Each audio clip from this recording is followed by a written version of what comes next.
अभिनेत्री स्पृहा जोशी हे एक उत्तम अभिनेत्री सोबत गायिका आणि कवयित्री सुद्धा आहे. स्पृहा तिचं मत हे अनेक विषयांवर मांडत असते. तिचा हा स्पष्ट वक्तेपणा अनेकांना आवडतो. प्रत्येक वेळेला आपले लाडके कलाकार अनेकदा इंडस्ट्रीमधील त्यांचे अनुभव प्रेक्षकांसमोर मांडत असतात. नुकतंच आरपार ऑनलाईनच्या वुमन की बात या शोमध्ये अभिनेत्री स्पृहा जोशीने अनेक विषयांवर तिची मतं मांडली. तर स्पृहाला तरुण सुंदर स्त्री आणि त्यातही संवेदनशील स्त्री अशा एका क्षेत्रात काम करते जिथे पुरुष असतात. ती मेल डॉमिनेटिंग सिस्टीम आहे. याचा कधी काही इनडायरेक्ट फायदा किंवा त्रास झालाय का असा प्रश्न विचारण्यात आला. त्यावर स्पृहा म्हणाली, इनडायरेक्ट फायदा नाही होत, मला उलटा इनडायरेक्ट त्रास सुद्धा म्हणता येणार नाही.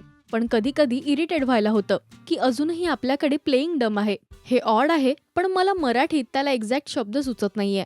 हुशार बायका लोकांना पटत नाहीत किंवा त्यांना नाकारलं जातं. हे डायरेक्टली होत नाही, पण सततचा बावळटपणा मी नाही अंगात आणू शकत. पण लोकांना मात्र अशीच बावळट लोक आजूबाजूला हवी असतात. स्पृहाचं हे म्हणणं आता चर्चेचा विषय बनतंय. तुमचं या सगळ्यावर काय म्हणणं आहे हे आम्हाला कमेंट्समधून नक्की सांगा. मराठी सिनेविश्वातील बातम्या, अपडेट्स आणि गॉसिपसाठी तुम्ही सबस्क्राईब करा राजश्री मराठी.